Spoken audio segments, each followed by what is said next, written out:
കേരളത്തിലൊരു പ്രതിപക്ഷമുണ്ടോ? പക്ഷേ കേരളത്തിൽ സാധാരണ രീതിയിൽ നമ്മൾ പ്രതിപക്ഷത്തെ പ്രതീക്ഷിക്കുന്നത് എങ്ങനെയാണ്?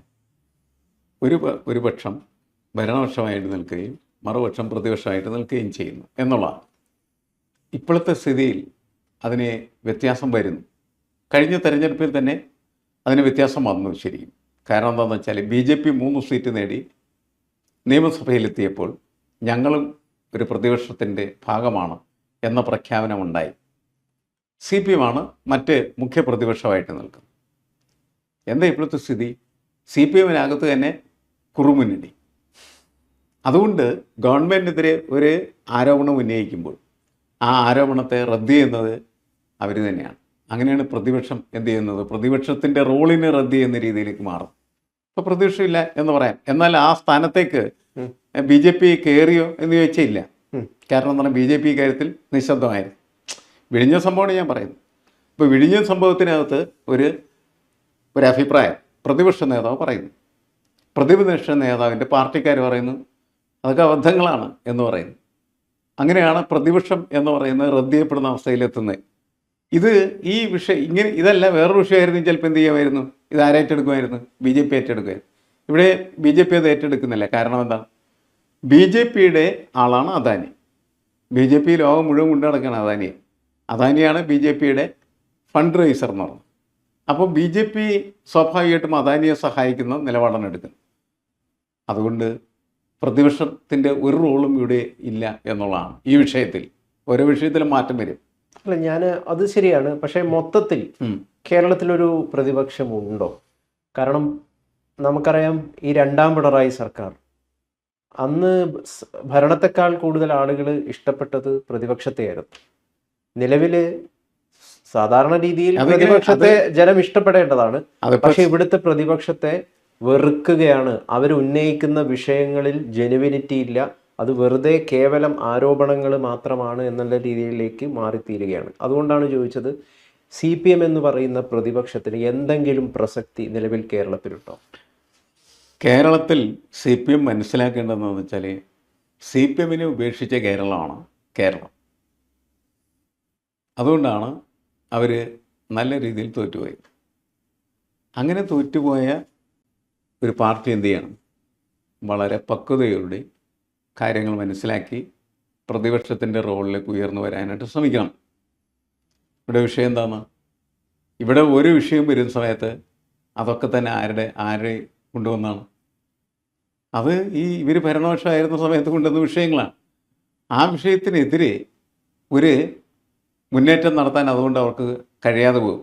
കാരണം എന്താണെന്ന് വെച്ചാൽ ഭരണപക്ഷം ചോദിക്കും, നിങ്ങൾ കൊണ്ടുവന്നല്ലേ, നിങ്ങളുടെ ശിശുവല്ലേ എന്ന് പറഞ്ഞ് ഓരോ വിഷയത്തിൽ എന്ത് ചെയ്യും? അവർക്ക് ഉത്തരം കൊടുക്കാനായിട്ട് പറ്റാത്ത പൊസിഷൻസിലേക്ക് അവരെ എത്തിക്കുന്നത്. അതുകൊണ്ടാണ് പ്രതിപക്ഷം ഇല്ല എന്ന് പറയുന്ന ഒരു ഫീൽ നമുക്ക് തോന്നാനായിട്ടുള്ള കാരണം. പക്ഷേ അത് അധിക ദിവസങ്ങൾ അത് നീണ്ടു നിൽക്കുമെന്ന് ഞാൻ കരുതുന്നില്ല.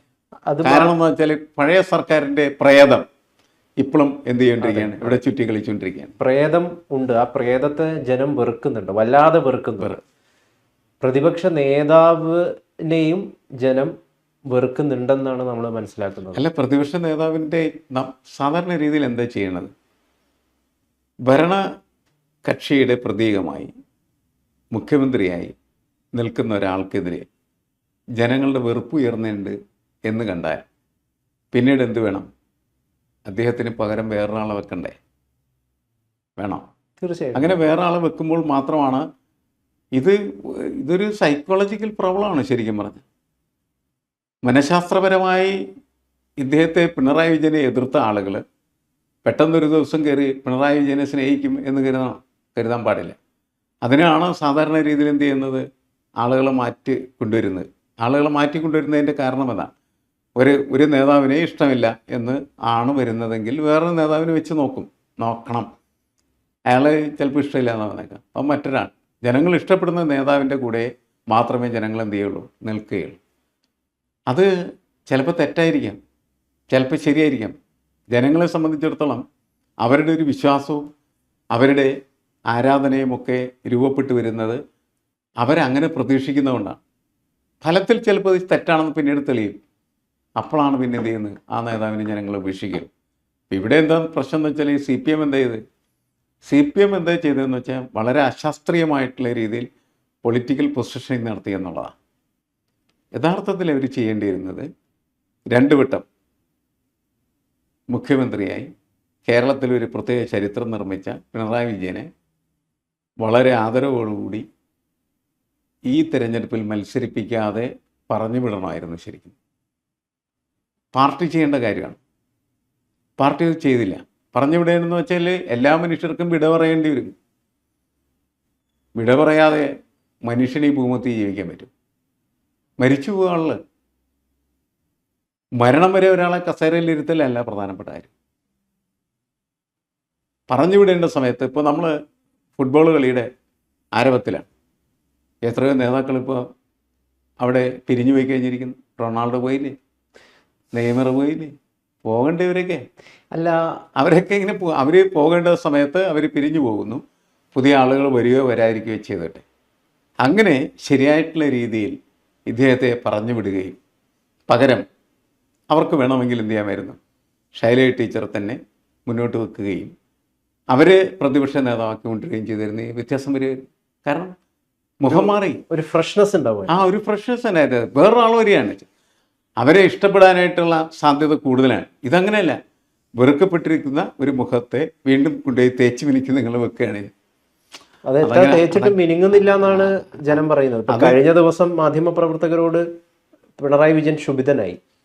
ഈ വടിയും കൊണ്ട് എൻ്റെ മുമ്പിൽ നിൽക്കണ്ട, എന്തെങ്കിലും പറയാനുണ്ടെങ്കിൽ ഞാൻ പറഞ്ഞോളൂ. അല്ല, അതത്ര കുഴപ്പമായിട്ട് എനിക്ക് തോന്നുന്നില്ല. കാരണം അതൊക്കെ ഒരു ക്യാരക്ടറിൽ നിന്ന് നമ്മൾ അങ്ങനെ പ്രതീക്ഷിക്കുന്നുള്ളൂ. മറ്റവരുടെ ഭാഗത്തുമൊക്കെ തെറ്റുണ്ട്. കാരണം അവരെ ഇതൊക്കെ കുത്തി കയറ്റി എപ്പോഴും പ്രശ്നങ്ങൾ ഉണ്ടാക്കാനാണ് എല്ലാവരും അതിനോടൊക്കെ പല രീതിയിലൊക്കെ നമ്മുടെ വിഷയം അതല്ല. നമ്മൾ പൊളിറ്റിക്കലായിട്ടുള്ള സംസാരിക്കുന്നത്. പൊളിറ്റിക്സിൽ എന്താണ് ചെയ്യേണ്ടത്, അതാണ് നമ്മളുടെ ചോദ്യം. പൊളിറ്റിക്സിൽ ചെയ്യേണ്ട കാര്യം എന്ന് പറയുന്നത് ഈ കാര്യങ്ങളൊക്കെ മുൻകൂട്ടി കണ്ട് ഇങ്ങനെയൊക്കെയാണ് കാര്യങ്ങളെല്ലാം നടന്നു പോകുന്നതെന്ന് മനസ്സിലാക്കി അദ്ദേഹത്തെ മാറ്റുക. അതിന് അദ്ദേഹത്തിനും ഗുണമുണ്ട്. കാരണം എന്താണെന്ന് വെച്ച് കഴിഞ്ഞിടയിൽ അദ്ദേഹത്തിന് 2 വട്ടം കേരളത്തിൻ്റെ മുഖ്യമന്ത്രിയായി ഇരുന്ന് പിരിഞ്ഞു പോകാനായിട്ടുള്ള അവസരം കൊടുക്കുകയും നല്ല ഒരു ഫെയർവെൽ നൽകുകയും ചെയ്തിരുന്നെങ്കിൽ അത് അദ്ദേഹത്തിനും ഗുണമായിരുന്നു, പിണറായി വിജയനും നല്ലതായിരുന്നു, പാർട്ടിക്ക് നല്ലതായിരുന്നു. മാത്രമല്ല പാർട്ടിക്ക് പുതിയൊരു പൊസിഷൻ കൊണ്ടുവന്നിരിക്കും, പാർട്ടിക്ക് ഒരു പുതിയ ലീഡറെ അവിടെ പ്രതിഷ്ഠിക്കാനായിട്ട് കഴിയുകയും ചെയ്യും. പക്ഷെ ഇതിൽ പറഞ്ഞ 2 പ്രധാനപ്പെട്ട കാര്യങ്ങളുണ്ട്. ഒന്ന്, ജനങ്ങളുടെ മനഃശാസ്ത്രം മനസ്സിലാക്കാനായിട്ട് CPM-ന് സാധിച്ചില്ല, റോങ് പൊസിഷൻ നടത്തി. മറ്റൊന്ന്, അശാസ്ത്രീയമായ രീതിയിലുള്ള കരുനീക്കങ്ങൾ അല്ലെങ്കിൽ കണക്ക് കൂട്ടലുകൾ അവരെ തെറ്റിലേക്ക് നയിച്ചു എന്നുള്ളതാണ്. CPM എന്ന് പറയുന്ന പാർട്ടി നിലനിൽക്കണമെന്ന് ആ പാർട്ടിക്കുള്ളിലുള്ള പ്രധാന നേതാക്കൾക്ക്, പ്രധാനപ്പെട്ടിട്ടും പിണറായി വിജയൻ ആഗ്രഹമുണ്ടെങ്കിൽ ഇത്തരത്തിൽ ജനങ്ങളുടെ മനഃശാസ്ത്രം അറിയില്ല എന്നുള്ള രീതിയിൽ പ്രവർത്തിക്കില്ല. അതോടൊപ്പം തന്നെ അശാസ്ത്രീയമായിട്ടുള്ള കണക്കുകൂട്ടലുകൾ നടത്തൂല്ല. അത്യാഗ്രഹം, ആർത്തി, ധുര ഇതൊക്കെ മാറ്റിവെച്ചുകൊണ്ട് പാർട്ടിയാണ് വലുത്, ഞാൻ മാറി നിൽക്കണമെന്ന് പറയുന്ന ഒരു സ്വഭാവത്തിലേക്ക് സ്വയം മാറുമായിരുന്നു. ഇതൊന്നും ചെയ്യാൻ തയ്യാറല്ല. അപ്പോൾ ഇവിടെയുള്ള ഏറ്റവും പ്രധാനപ്പെട്ടിട്ടുള്ള ലക്ഷ്യം എന്താണ്? പാർട്ടിയെ എന്നേക്കുമായി കേരളത്തിൽ ഒരു വലിയ കുഴി കുഴിച്ച് ആ കുഴിയിലേക്ക് മൂടുക, അതിനെ ഇല്ലാതാക്കുക, മറ്റൊരു പാർട്ടിക്ക് വഴി തുറന്നു കൊടുക്കുക എന്നുള്ളതാണ്. ആ ലക്ഷ്യത്തിലേക്ക് തന്നെയല്ലേ CPM ഇപ്പം നീങ്ങിക്കൊണ്ടിരിക്കുന്നത്. അതുകൊണ്ടാണ് നികേഷ് കുമാറിനെ പോലുള്ള മുൻ പ്രമുഖ മാധ്യമ പ്രവർത്തനം ഇപ്പോഴത്തെ CPM നേതാവിനും ഈ തെരഞ്ഞെടുപ്പിലൊക്കെ ചുക്കാൻ പിടിച്ച വലിയൊരാളാണ്. അദ്ദേഹം തന്നെ ഈയിടെ ഒരു സെമിനാറിൽ പറയുകയുണ്ടായി, 2029 റിസൾട്ട് ഞാനിപ്പോൾ തന്നെ പറയാം. 28 മുതൽ 33% വോട്ടുകൾ CPM-ന്, 28 മുതൽ 31% വോട്ടുകൾ BJP-ക്ക് എന്ന് വളരെ കൃത്യമായിട്ട് പറഞ്ഞു കഴിഞ്ഞിരിക്കുന്നു. അതിനർത്ഥം എന്താണ്?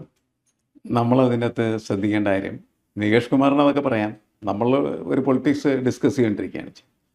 നമ്മളൊരു പൊളിറ്റിക്സ് ഡിസ്കസ് ചെയ്യുമ്പോൾ എന്താണ് പിണറായി വിജയനെ മാറ്റാൻ പറ്റാതിരുന്നത്?